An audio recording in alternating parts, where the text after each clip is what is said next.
Estás en la fiesta del audio.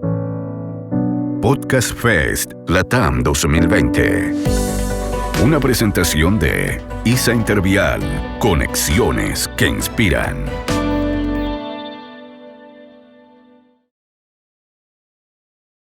Bienvenidos a esta nueva sesión del Podcast Fest LATAM, Arriba el Audio.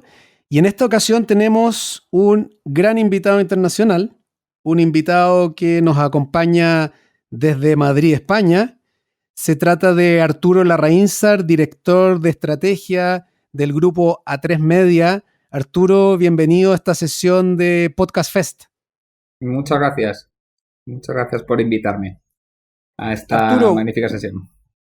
Arturo, lo más seguro es que hay muchas marcas del grupo A3 Media que nuestra audiencia conoce, pero que cuando uno habla desde el nombre corporativo de la compañía, uno dirá a qué se dedicará este señor, por lo cual me encantaría que nos dieras una vuelta en términos de contarnos y saber acerca de los negocios del grupo, obviamente un grupo multiplataforma, relevante en España y en los mercados de habla hispana, por lo cual te dejo la palabra para que nos cuentes un poco de A3 Media antes de entrar a conversar.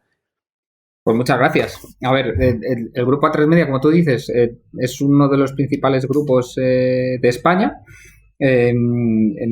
Tenemos originalmente era un negocio de televisión, nos llamamos antes Grupo Antena 3, que era uno de los canales principales de televisión, y a raíz de una adquisición que hicimos en 2012 de otro de los principales canales, que fue La Sexta, ya para no fagocitar que uno de los canales que había adquirido a otro se quedase con la marca, etcétera, etcétera, pues ya cambiamos de nombre y nos llamamos el grupo A3 Media, que engloba no solo el negocio de televisión, sino también el negocio de radio que tradicionalmente habíamos tenido, que viene muy a cuento con esta sesión, que era, tenemos 3 cadenas de radio en España, que sería Onda Cero, Europa FM y luego una cadena más pequeñita que no creo que conozcáis. Y entonces tenemos como negocio principal y tradicional la televisión con diversos canales temáticos. Luego tenemos la parte de radio tradicional. Onda Cero es una cadena hablada, como se dice aquí en España.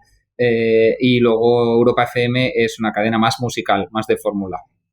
Y luego, obviamente, yo creo que como cualquier radio o cualquier televisión en el mundo, tenemos nuestras plataformas y extensiones digitales, cuyo principal buque insignia es el A3 Player, que es nuestra principal plataforma de consumo audiovisual, en el que tenemos englobado todo nuestro contenido.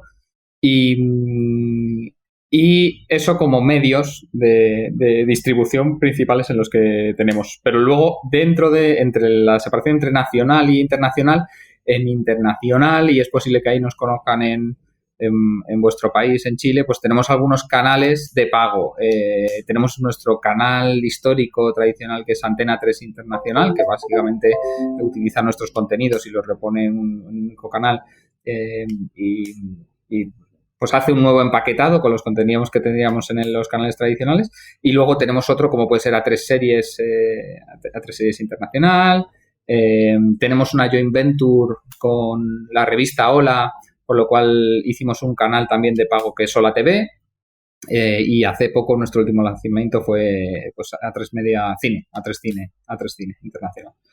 Y con eso, pues más o menos tenemos nuestro negocio de distribución empaquetado, y luego, obviamente, como televisiones, pues tenemos también nuestro negocio de generación de contenido, que ahí yo creo que el mayor éxito hasta la fecha que hemos tenido es La Casa de Papel a nivel mundial, que lo hicimos en la primera temporada. Las primeras 2 temporadas, porque se partió en 2 la primera, fueron de Antena 3, y luego, gracias a la plataforma de distribución de Netflix, pues llegó a ser un fenómeno mundial, y ya los derechos de La Casa de Papel, las siguientes temporadas las ha hecho Netflix, pero bueno, la serie en origen es nuestra.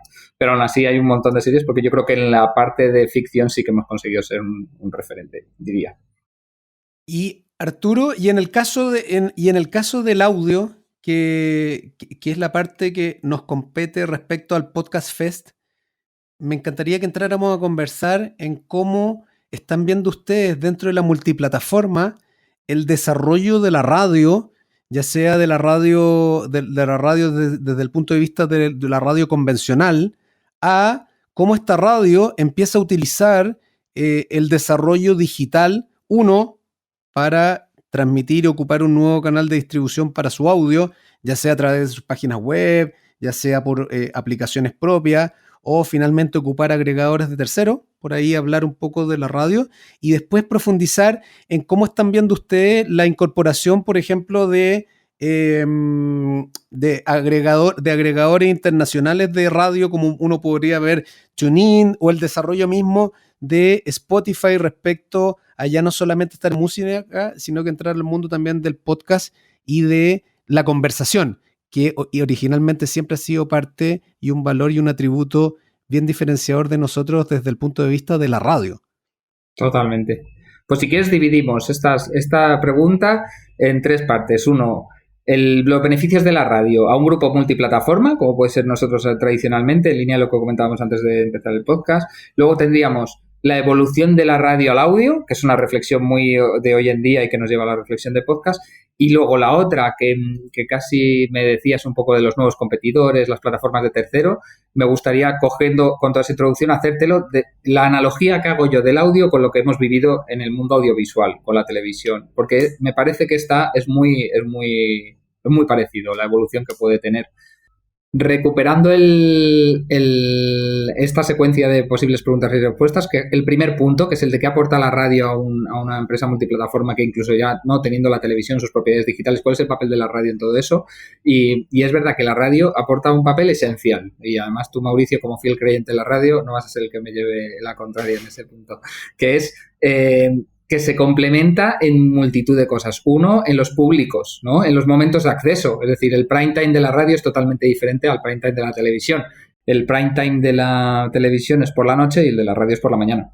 Pero eso aplica a un montón de atributos, incluso de cómo comunicar en la propia radio. La notoriedad, la capacidad de credibilidad que tiene la radio, que se complementa bien con el de la televisión, aún así es incluso la mejora, porque la televisión, que suele ser un medio que se le asocia a la credibilidad y al recuerdo de marca, la radio incluso mejora esos registros, por lo cual es un muy buen complemento. Es verdad que se vende tradicionalmente diferenciado, es decir, la televisión y la publicidad en televisión y la publicidad en radio son ser equipos diferentes, pero si tú piensas en esto, cómo puede evolucionar a lo largo de los años, tiendes a pensar que cada vez será más integrado. Y lo que son acciones especiales o todo lo que requiere un planteamiento ad hoc para un anunciante, sí que se integran muy bien ambos medios, por lo cual sí que se complementan, vamos, francamente bien. Arturo, y en esa complementariedad me parece que una nueva oportunidad que tiene un grupo multimedial como usted en este caso, tiene que ver con el desarrollo de proyectos de branded content, porque el branded content obviamente puede verse desde la estrategia comunicacional de una marca y darle una bajada en cada uno de estos medios, y con la prescripción que tiene la radio respecto a las confianzas, por ejemplo, de sus contenidos, de la valorización como marca, en el caso de ustedes con Onda Cero, en el caso de la radio hablada. Algo que se diga, que se haga en Onda Cero, finalmente también tiene confianza, y si eso puede ir de la mano además con alguna cobertura noticiosa o algo en algún matinal de más misceláneo en el canal de televisión, puede ser un buen mix de medios. Sí, o sea, si tú planteas como concepto teórico el tú poder hacer un branded content y plantear con una extensión de contenidos en las distintas plataformas, obviamente, es lo que te digo, que es cuando es de verdad afín, ¿no? Todo lo que sean proyectos ad hoc hacia un anunciante y decir, oye, mira, yo tengo todo este ecosistema de distribución y vamos a tratar de hacer puntos de contacto, mensajes que se adapten para todo eso, es más que bienvenido. Es verdad que en el punto del branded content, y esta es una opinión muy personal, requiere una madurez por lado del branded y del content, que es el punto este que quizás, yo que llevo oyendo del branded content desde hace muchos años, es el que ha hecho que el despegue del branded content haya sido no tan rápido, yo diría, como muchos auspiciaban. ¿Por qué? Porque requiere un grado de madurez tanto al anunciante, que tiene que entender que si juega a entrar en el mercado de los contenidos, tiene que efectivamente dar algo atractivo, que resulte atractivo porque juegas a riesgo, y en el lado del contenido, el entender que tu proceso creativo tiene que ser del lado de la marca. Por lo cual, como que es una relación totalmente distinta, a la que podía haber tenido cualquier medio en el pasado, pero que sin embargo es mucho más fructífera. O sea, al final está claro que en un mundo en el que vivimos, en que la atención es un medio privilegiado y queremos pedírsela a nuestros posibles consumidores o nuestros posibles espectadores, todo lo que sea hacer algo diferente y creativo siempre va a ser mucho más efectivo. Ahora el reto está en meterte en el mercado de los contenidos, que es el que tiene una tasa de fracaso del 90% en general. Los contenidos es la gestión del riesgo de fracaso. Si lo pensáis en los medios en general, todo lo que hacemos se destina a reducir el riesgo, porque es verdad que sabemos que que solo triunfa un programa o un programa de radio, de tele, da igual a dónde vayas, de 1 de cada 10, o una televisión o una película.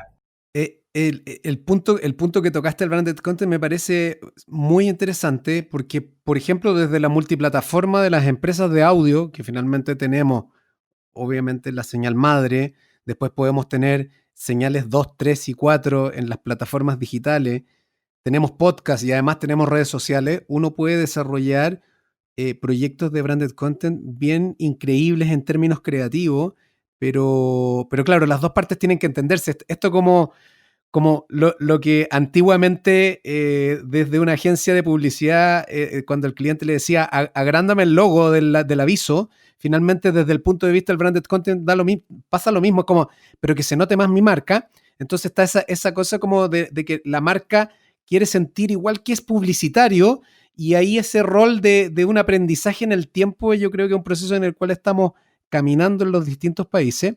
Y por otra parte, creo yo que desde los equipos de contenido es tener súper claro y meterse bien en la cabeza que un branded content puede tener exactamente la misma calidad de un proyecto nativo de programación. Y eso tiene que ver con decir, ¿sabéis qué? El contenido que yo voy a hacer va a ser el mejor. Y me parece que internacionalmente ahí pueden haber muchos ejemplos, tanto de audio como audiovisuales, respecto a esto. Sí, totalmente. Eso al final es lo que decimos. Si una marca se pone a hacer buen contenido y es capaz de hacer buen contenido, ese es el reto, igual que cualquier persona desde el lado de los medios. Por lo cual, sí que es verdad que como producto, como concepto, desde el punto teórico, sería el más adecuado, pero luego hay que saber ejecutarlo como todo en la vida. Y ahí es donde se marcan las verdaderas diferencias. Hay proyectazos de branded content que seguro que todos conocemos, y hay proyectos de branded content que dices, jo, madre mía, vaya desastre de ejecución. Pero es como todo en la vida. Oye, Arturo, y en esta multiplataformidad, si nos situamos respecto a la radio, a la distribución del audio, ¿cómo están viendo ustedes la distribución del audio? Porque obviamente está el mundo FM, pero ¿cómo están viendo el tema de el desarrollo de los canales digitales para la distribución del audio? ¿Cuánto deberían ir aumentando el consumo de audiencias desde soportes digitales más que de la FM tradicional?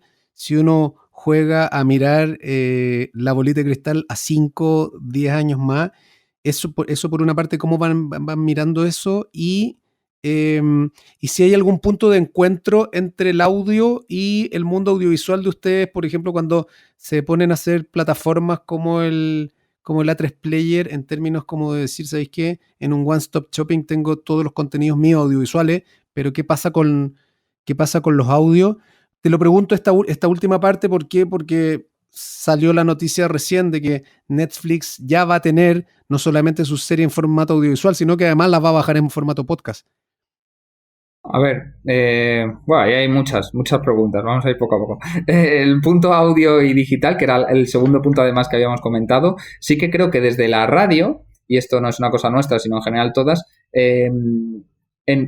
somos conscientes ya en el 2020 de que hay que pensar más en concepto de audio más que de radio, porque al final la radio es parte del audio, pero pensar solo en radio te condiciona, porque al final te condiciona a qué es lo que yo he emitido en mi señal tradicional y lo puedo trocear, editar y partir en distintos sistemas de distribución, pero me olvida, o sea, me limita en mi creatividad de qué cosas puedo hacer en mis plataformas. Si piensas en un concepto más genérico como es el audio, puedes llegar a pensar de que obviamente todo tu contenido de radio se engloba dentro de audio, pero pueden caber más cosas, puede caber desde conceptos como lo que tú acabas de decir, ¿no? Audiolibros, historias, el propio concepto más genérico de podcast es más global que la radio tradicional. Es verdad que si tú vas a los entornos en los que se consume podcast a día de hoy, la inmensa mayoría del consumo sigue viniendo de contenido de radio, lo cual es una muy buena noticia para los que hacemos radio, porque es que eso significa que en el fondo lo que seguimos haciendo es atractivo independientemente de la plataforma donde se consuma, porque al fin y al cabo va de eso.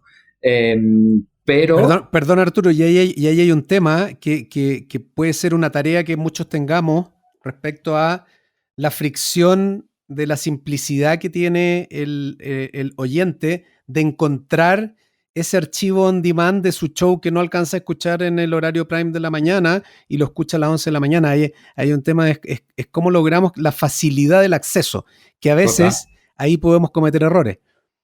Total. Ahí hay la facilidad del acceso. O sea, ahí todos los medios nos vamos a encontrar con una dualidad entre lo que es bueno para el usuario y lo que es bueno para nuestras reglas tradicionales de negocio. Y eso es un problema que tienen todos los medios, bueno, no todos los medios, todas las empresas que se están adaptando a un nuevo entorno, ¿no? Que es, oye, ¿en qué punto escucho al usuario y por tanto soy capaz de hacer una ventaja competitiva en la cual le doy al usuario todo lo que quiere? O en qué punto yo trato de generar una especie de barreras y tal y cual para defender mi posición actual, ¿no? Y eso es en lo que nos movemos todas las empresas, o sea, no solo nosotros, las telecos, las empresas que venden físicamente, los retailers, todo el mundo. Entonces, ¿a nosotros qué nos pasa con eso? Que lo que tú dices, pongo todo mi contenido accesible en cualquier plataforma de terceros o tal, o la tengo solo en la mía, ¿no? Eso es una reflexión que tenemos todos, que es cuál es mi estrategia de distribución. Sinceramente no tengo la respuesta adecuada. Lo que sí que tengo claro es que lo que tenemos es que probar. Por ejemplo, volviendo a tu pregunta inicial, ¿tengo que tener el contenido de audiovisual todo de A3 Media en un único entorno que se llama A3 Player y está la radio y el vídeo junto? ¿O es mejor tener una plataforma audiovisual que sea para determinados momentos y otra fuerte de radio que esté el contenido de audio ahí? Pues la realidad es que nosotros, por ejemplo, tenemos la parte de A3 Player que tiene también contenido de radio, pero, por ejemplo, ahora hemos relanzado la parte de la aplicación de Onda Cero porque es verdad que cabe la posibilidad de las dos. Es decir, cabe la duda de qué es mejor. O sea, yo creo que a día de hoy nadie tiene una respuesta correcta, tajante de esto es lo mejor.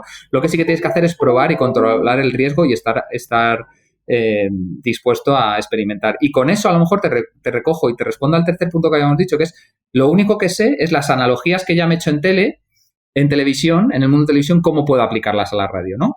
Y eso sí que me lleva a mi tiempo cuando tratas de proyectar con un mundo relativamente cercano a cómo puede ser la evolución en esto, ¿no? Entonces, en nuestra estrategia de distribución, lo más importante, diría yo, que cualquier medio es la marca. Es la marca. Nosotros somos marcas que prometemos una experiencia de consumo a un oyente, a un espectador, un tal. Y luego el medio tiene una particularidad especial que es un bien experiencial. Es decir, hasta que yo no he consumido algo, no sé si me gusta o no. No es como los berberechos o las croquetas, que yo sé que me gustan las croquetas independientemente de... Luego puede haber una variabilidad, pero los medios, cada medio es único. Entonces, ¿qué sucede? Que tu valor de marca es súper importante si quieres que te consuman. Tú no puedes patinar con tu valor de marca porque tú cada día prometes una experiencia nueva. Entonces, lo que nos tiene que preocupar a cualquier medio, y eso es una cosa que hemos aprendido en la televisión, es cómo me atribuye mi valor de marca a mis contenidos. Y eso es muy importante cuando piensas en cómo voy a distribuirlo en otras plataformas. Es decir, eso te lleva a la reflexión de yo tengo que tener, con un pensamiento paralelo que es en el mundo digital, la marca la tienen las plataformas y no la marca no la tienen lo que en la tele llamamos los empaquetadores, los canales, ¿no? En la distribución, esto a lo mejor es un concepto muy etéreo, pero es yo produzco contenido, lo empaqueto y lo distribuyo. Y en el mundo tradicional estaban muy diferenciados. Los productores de contenido son las productoras, los empaquetadores somos los canales, Antena 3, Canal 13, etcétera, y los distribuidores era pues VTR o el pago o tal. Y el problema es que en el mundo digital la marca la tiene la plataforma. Es decir, tú no dices voy a ver Antena 3 en YouTube, tú dices yo voy a ver YouTube. O tú no dices voy a ver los contenidos de A3 Media en Netflix, tú dices yo voy a ver Netflix. Entonces, ¿qué sucede? Que en las plataformas de distribución tienes que tener mucho cuidado en cuál es tu atribución de marca ahí. Y eso te lleva a una reflexión que es, tengo que tener muy claro si yo cuido mi atribución de marca en cualquier entorno, tendré que tratar de reforzar, por ejemplo, los entornos propios frente a los de terceros. ¿Por qué? Porque tengo más control sobre la experiencia de usuario, sobre el dato, sobre todo sobre la relación directa con el espectador.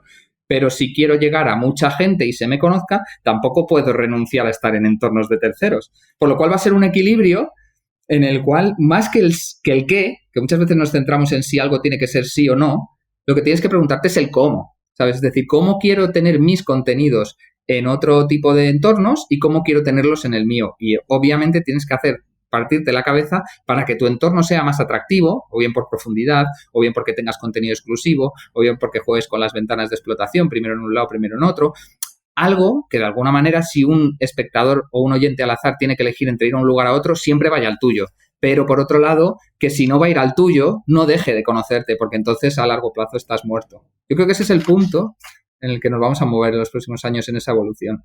Y es un gran tema porque finalmente la línea, el negocio lineal como que desaparece y con el desarrollo y la transformación digital, la manoseada palabra de la transformación digital, tan utilizada en tiempos de pandemia, pero con la transformación digital, con el ingreso a las plataformas, lo que termina pasando es que en algunas partes lo que uno miraba como competidores, en otros son proveedores, y los que no estaban en tu negocio ahora pueden ser tus socios. Entonces el cuestionamiento y que me parece lo apasionante del trabajo de los medios hoy, pero en general en la mayoría de las empresas, pero en nuestra industria me parece que un poquito más por el desarrollo tecnológico, es que la pregunta de en qué negocio estamos uno se la puede hacer cada 3 o 4 meses y las respuestas pueden ir variando cada 3 o 4 meses, lo que me parece apasionante.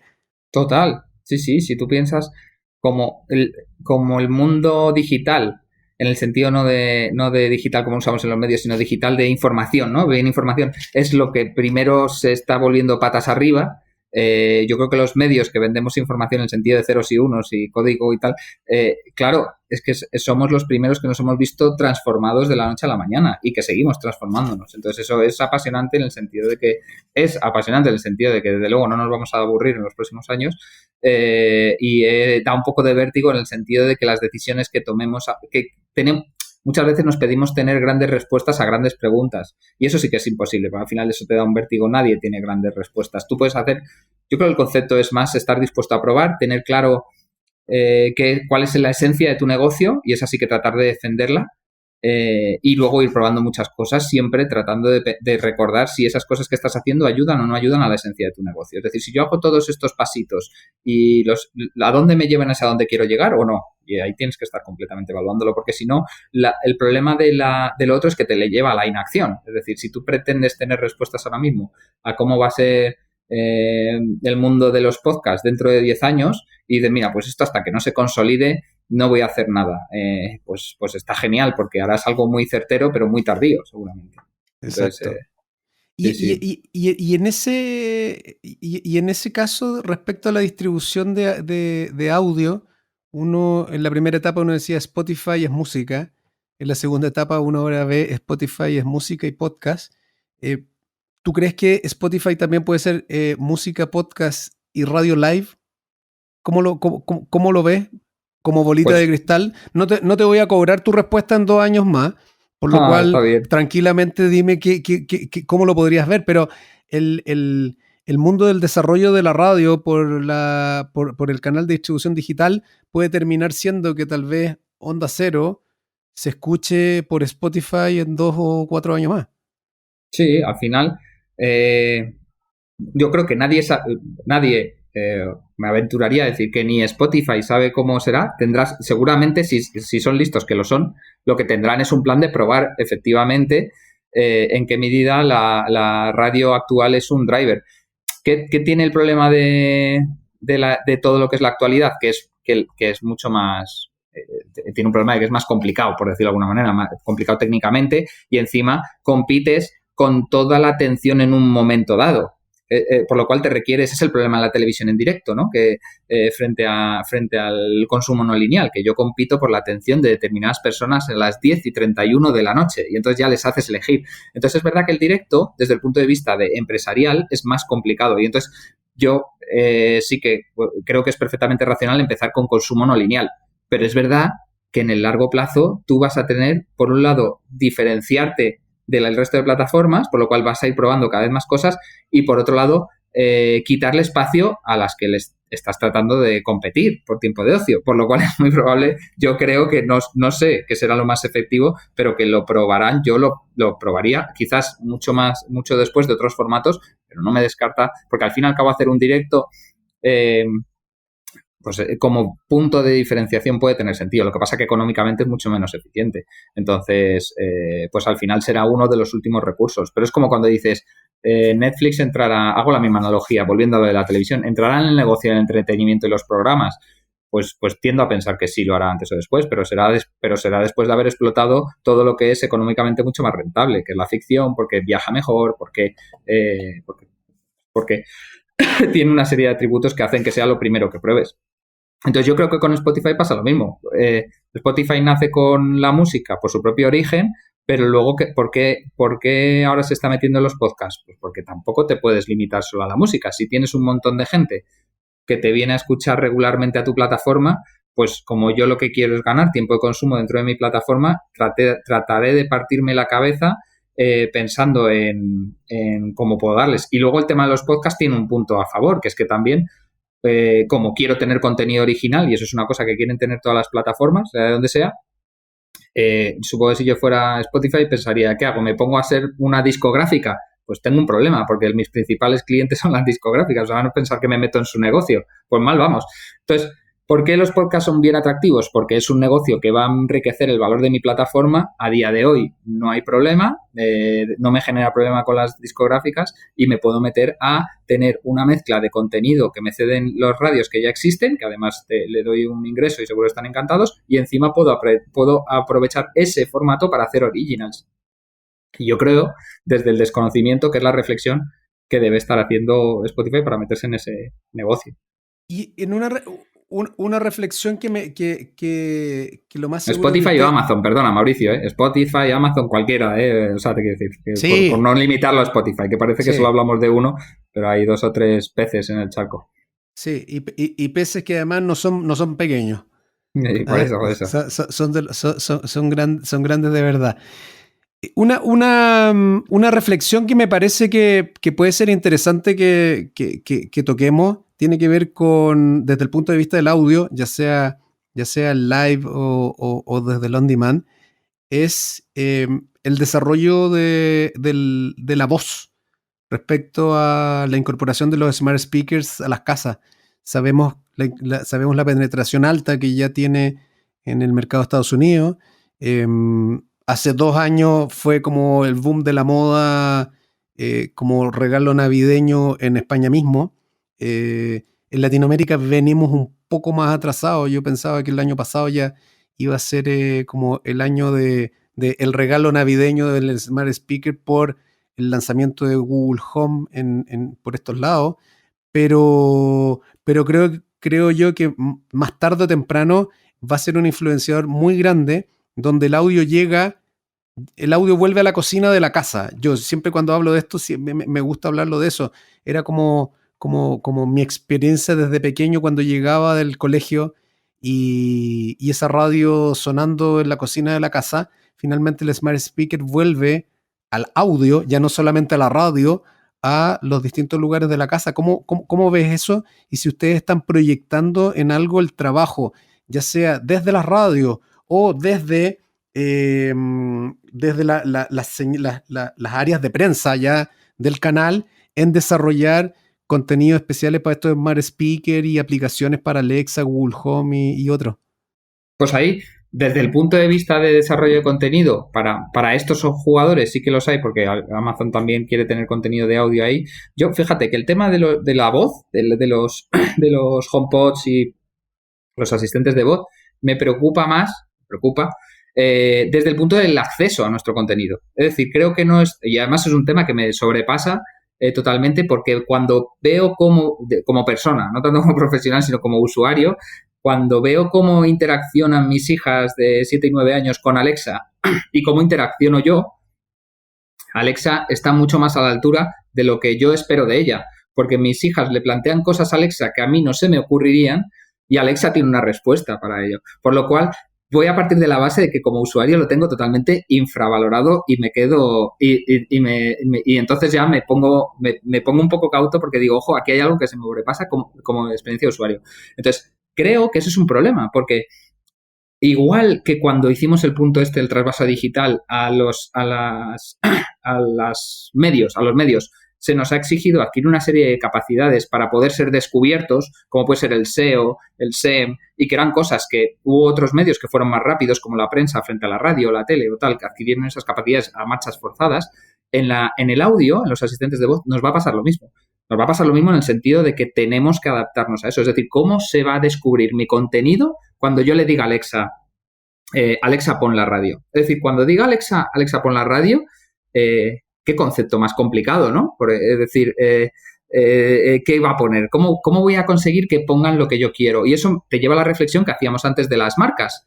Si yo tengo una marca potente, que es Onda Cero, en mi caso, o 13 Radio, si yo tengo una marca potente y hago que me pidan a mí, ese es el primer punto. Ese está claro que es incuestionable. Es decir, lo primero que voy a tener es tener marcas muy potentes que la gente me demande a mí. Y luego lo voy a tener que ser muy rápido en hacer skills en el caso de Alexa o lo que sea, rutinas o como queramos llamarlo en los otros entornos, en los cuales sea capaz de encontrar el lenguaje y la forma de acceder a los contenidos y luego ser el más rápido, el más listo de la casa para que accedan a mi contenido, teniendo en cuenta que luchas con el que tiene las llaves, que seguro, en el caso de Amazon, volvemos al punto, Amazon va a tener sus podcasts, yo si fuera Amazon, me pongo muchas veces en los pies de los demás, si fuera Amazon, obviamente, cuando digan ponme la radio, entiendo que pondré antes mis podcasts que los de otro, digo yo, seguramente ahí tendrás un tema curioso, pero lo de la voz creo que nos va a trastocar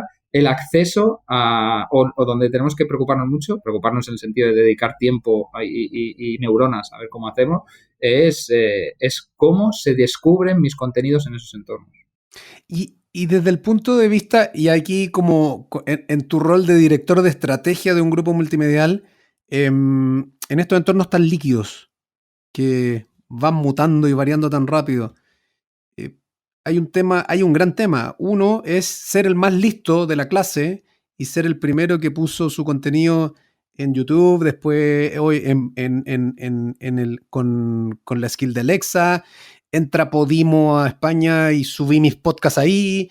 Finalmente, es como una cosa es ser el más listo, pero otra cosa es cuál es tu negocio y cómo monetizas los contenidos. Y yo creo que ahí, desde el punto de vista de los apuntes de tu escritorio como director de estrategia, creo que gran parte hoy día de los dolores de cabeza de los publishers finalmente es decir, ok, hay un entorno amplio, hay una cancha abierta, hay desarrollos tecnológicos, mi contenido puede correr por todas partes, pero señoras y señores, show me the money. Sí. Yo creo que desde tu punto de vista es un gran tema. Sí. Ahí nosotros, la estrategia de distribución de nuestros medios, esta reflexión nos la llevamos haciendo desde hace ya años, que es cuál tiene que ser nuestra estrategia de distribución, ¿no? Y no solo la radio, volvemos a contenido audiovisual, en general contenido transmedia, y consideramos que hay 3 pilares sobre los que tiene que sobre los que tiene que pivotar cualquier negocio de distribución, que es, uno, el alcance, ¿no? La cobertura que me va a dar esa nueva plataforma de distribución. Otro, lo que te decía antes de la atribución de marca y la relación directa con el usuario, porque eso me va a ver el largo plazo. Y el tercero es la monetización, ¿vale? Es decir, en qué medida es rentable. Y ahí lo que tenemos claro es que lo que tengo imagínate que fueran como 3 ejes y tengo que tratar de maximizar el máximo posible. Y sabiendo que tiene que haber un mínimo. Lo que no tiene sentido es que los 3 sean pequeñitos. Es decir, nunca voy a entrar gratis a una plataforma que no me da cobertura y que encima no sale mi marca por ningún lado. ¿No?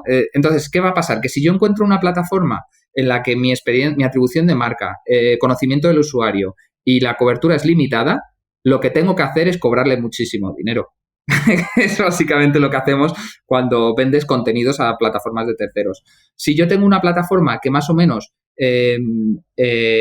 atribuye mi marca o respeta mi atribución de marca, me da poca cobertura, a lo mejor le puedo pedir menos dinero y centrarme en qué qué cosas me va a dar en términos de data, de conocimiento del usuario, ¿sabes? Entonces es equilibrar esas tres cosas y eso es una manera de equilibrar tu corto y tu largo plazo. Es decir, aquello que sea muy cortoplacista te tiene que dar mucho dinero y siempre va a estar la reflexión de si de verdad es bueno primar el corto plazo sobre el largo plazo, ¿no? ¿Cuánto dinero me tienes que dar por esto? Y eso ya es una reflexión más, no tiene respuesta porque lo irás viendo, pero por lo menos ya has puesto un eje en el cual no dinamitas tu estrategia a largo plazo por el dinero contante y sonante que tiene, que, ¿sabes? Porque eso sí que puede pasarte y es una reflexión que es complicada. Entonces, yo creo que al final es pivotar en esas tres variables. Y sobre todo, volviendo al origen a la reflexión que hacía antes, si tú coges tus entornos propios, son los que más o menos distribuyen, o sea, tienen un área mayor de esos 3 puntos, ¿no? Es decir, tienen un triángulo mayor, porque son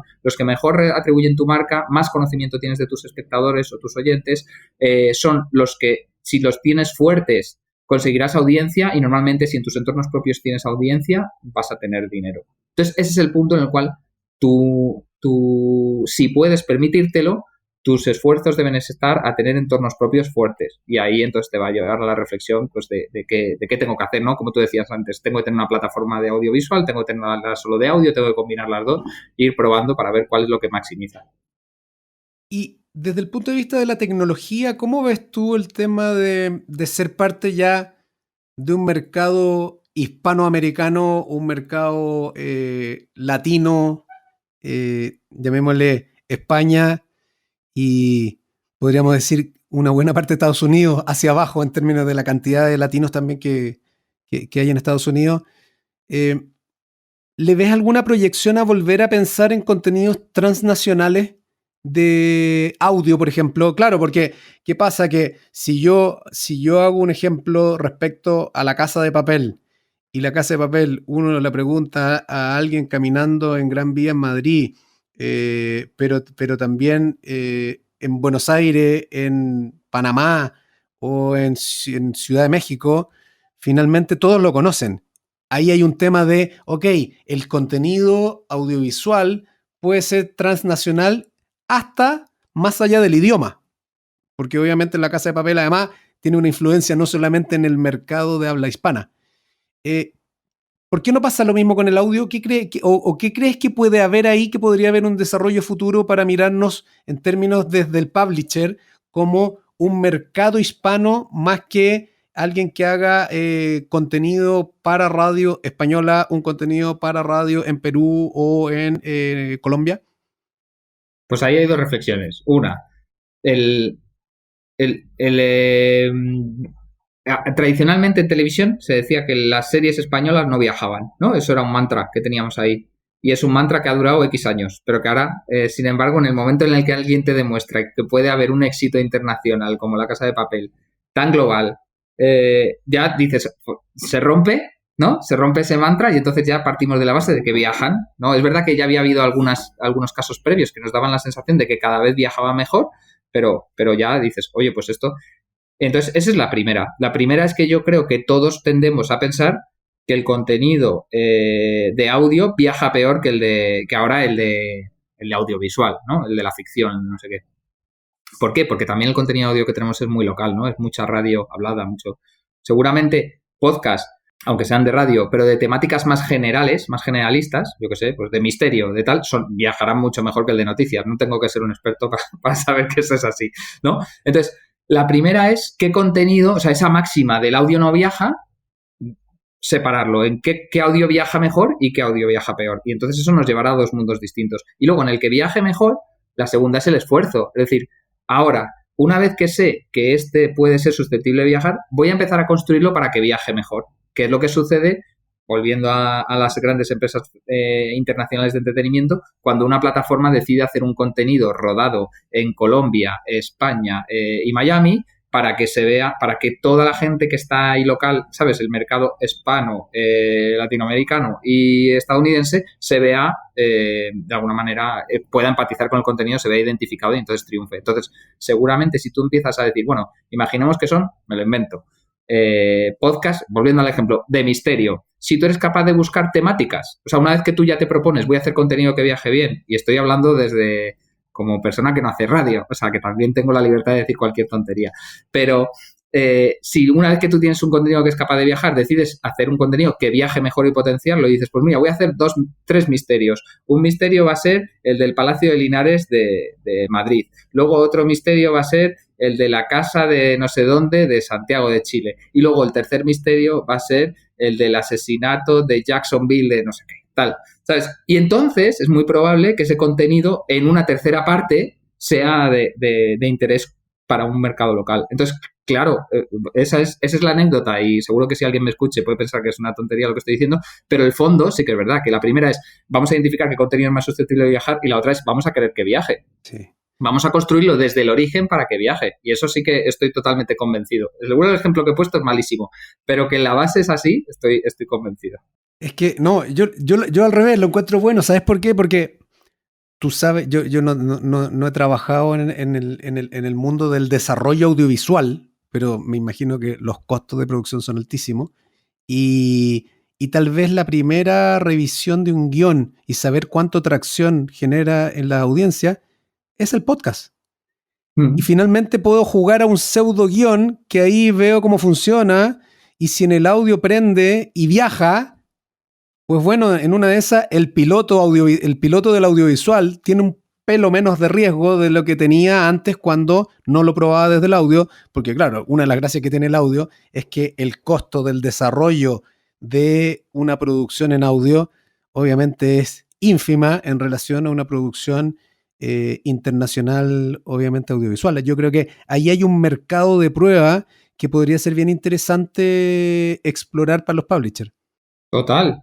Lo que pasa es que eso, el problema o el reto es que eso requiere un grado de madurez del concepto de analizar, de analítica, de prueba y error, de tal, que yo creo que a día de hoy no estamos ninguno en ese punto. Pero si tú eres, primero porque no lo queremos, seguramente nos verá por el que quiera hacerlo, es decir, nosotros al final, los seres humanos, ni siquiera ni de tres media ni de... Es decir, tendemos a explotar lo que tengo más que pensar creativamente en cómo puedo abarcar tal. Si tienes la necesidad de hacer contenido que se consuma en distintas partes del mundo, la creatividad al poder. Estoy seguro que si tienes ese mandato, entonces es cuando te pondrás a hacer cosas como las que tú dices, Mauricio. Y al final eso va de escalar el riesgo. Es decir, ¿cómo soy capaz de obtener insights baratos? Eso pues puede ser un podcast, pero ni siquiera, porque dentro de los podcasts puede haber podcasts más caros y más caros de producción y otros menos caros. A lo mejor lo primero es hacer, si tú tienes un podcaster que hace cada día una temática, pues mira a ver qué 3 temáticas son las que mejor han funcionado en uno y en otro lado. Venga, pues el siguiente vamos a hacerlo de esas 3 temáticas integradas en uno. Y ya luego a lo mejor, dentro de poco, eso es el laboratorio de pruebas para un audiolibro. Y en audiolibro, donde ya tengo un guionista y tal y cual, ese es el laboratorio de pruebas para los proyectos audiovisuales. Pues es que eso en el marco teórico no hay nadie que te pueda decir que no es así. Luego es verdad que la realidad es mucho más complicada porque requiere pues cambiar los procesos productivos de una organización. Como todo, pero es más complejo. Yo en esta sesión del Podcast Fest, Arturo, te quería ir haciendo la última pregunta. Y la pregunta tiene que ver en términos como del presente de la pandemia, finalmente. Uno lee últimamente de que la pandemia implicó un desarrollo tecnológico o una aceleración de la transformación digital. Me ha tocado leer en algunos que dicen son 6 años, 7 años, otros dicen es como que hubiesen pasado 10 años.